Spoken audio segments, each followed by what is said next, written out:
Hi there, folks, and welcome back to another edition of Mr. Songbyrd's Writing Mukbang. Hope your week's been going well. Excuse me. In today's video, I'll be having some cashew e pepe and going over a topic that I mentioned before, you probably heard all the time. Let's talk about what it's called show, don't tell. Let's talk what that means. The basic concept of show, don't tell is rather than say he is angry, you make clear the real the person is angry.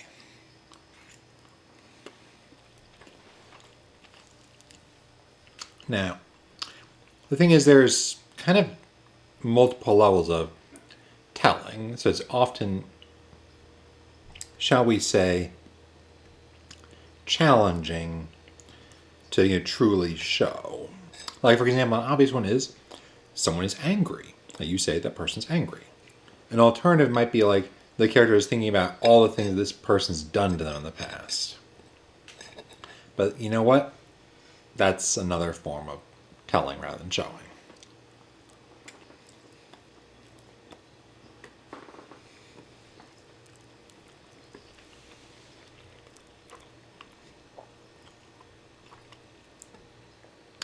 Now I'm going to go over a bit about where to show and not tell.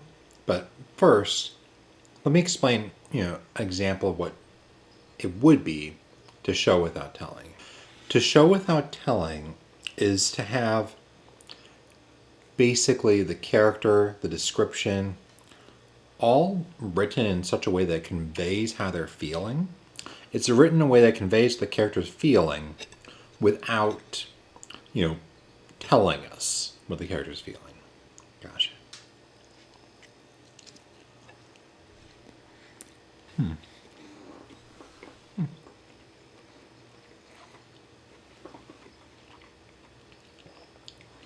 Very tasty considering that it's pretty simple ingredient, like butter, Parmesan, and of course pasta.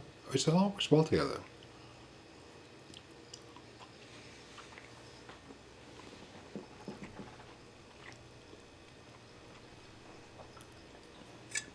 What I mean by that is, like, for example, imagine someone describing like a street. The sun shining from above, the children laughing, with actually, with a tone of excitement. You can tell that this person is happy without actually saying anything like they're happy or even thinking about what they're happy about. Just by seeing how they react to the world around them.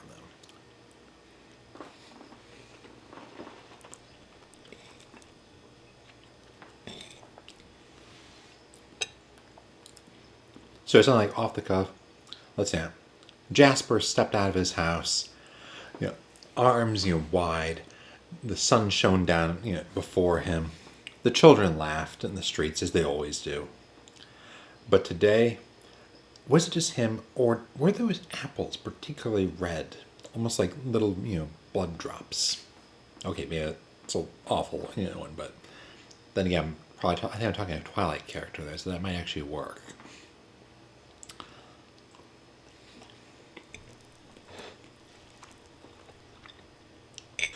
But the concept is still the same. Conversely, if that person were depressed, they'd probably talk about how the sun's rays beat down upon them, or how the children let's say rather than laugh and in a good way, they might be like mock and jeer at one another in the streets. Similarly, instead of focusing on how beautiful it was, their arms spread wide, they might have their arms wrapped around themselves and their body hunched over. And that apple I described, well, they probably emphasize the same color as blood, all ready to pour out of a vein.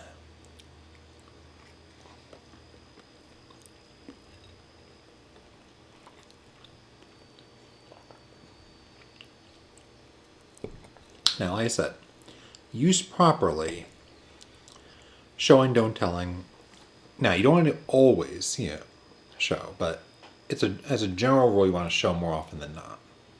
As a general rule, if it's important to the story, especially future plots and the character, it's better to show as opposed to tell.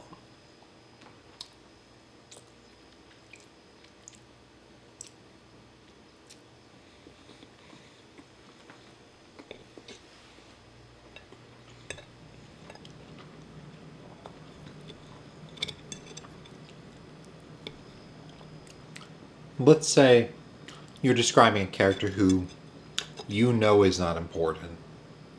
You probably aren't going to put too much into describing you know too much about them, like showing too much about them.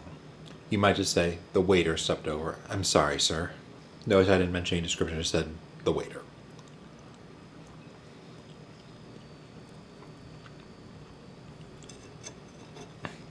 Now, conversely, that waiter was important either in this scene or in a future scene, then you probably want to inject a bit more color to him. But basically, that's when you want to tell as opposed to show, but generally, you want to show rather than telling. You can do that in a lot of places. Like, obviously, physical descriptions are a simple one. One moment.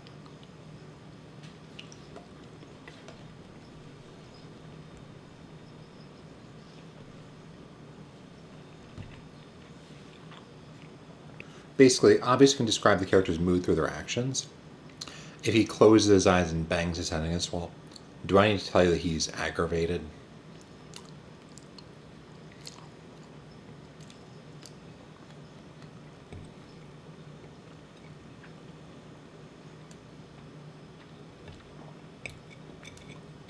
Conversely, if she stares at someone, her mouth half open, you can probably tell she's entranced.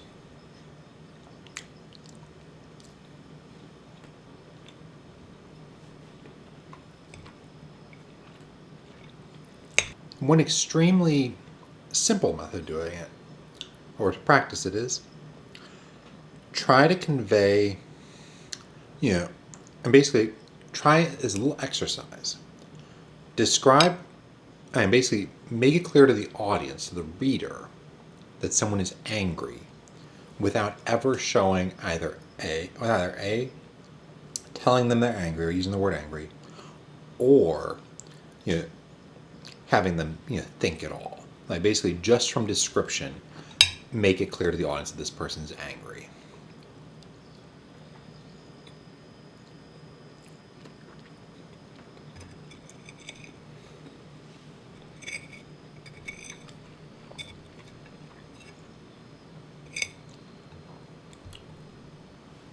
And you might say, why is it so important not to, tell and just show?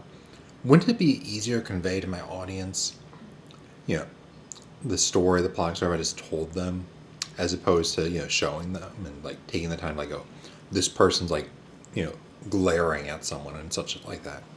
But it's kind of like explaining the joke. What's the term? It's like an autopsy. You understand it all and the joke's dead. Similarly, the story's dead because you told them everything. It's like, yeah, not much there. You want to engage your audience. The readers, you want to use, simple language, but at the same time, you don't want to, dumb it down or anything like that in the sense of what you're talking about. Trust your reader's intelligence to make the logical inference that if someone's like smiling, they're happy kind of thing. Or conversely, like just from their description, they should know. And if you tell without showing, then it's like, how should I put it? If I say someone's happy, but they're clearly glaring at someone, it doesn't feel right. And if I do and they are, happy, I tell them they're happy, they look like they're happy, then I could just, show them they're happy and call it a day.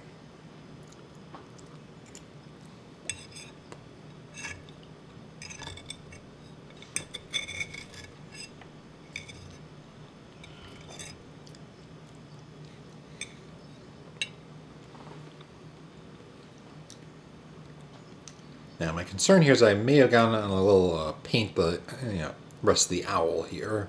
So let's see if I can boil this down to a simple thing. If you want to show as opposed to tell, you should use actions, descriptions, and to an extent thought, but not like direct thought, but indirect thought. Like what a person is thinking about tells us about them. So like for example, if they're, attracted to someone, they might think about, wow, she has the prettiest blue eyes. Or if, like basically, like, as our writing coach put it, if the character who is, shall we say, rather girthy was described by, a person who hated them, they might use pejorative language, like they're overweight, fat.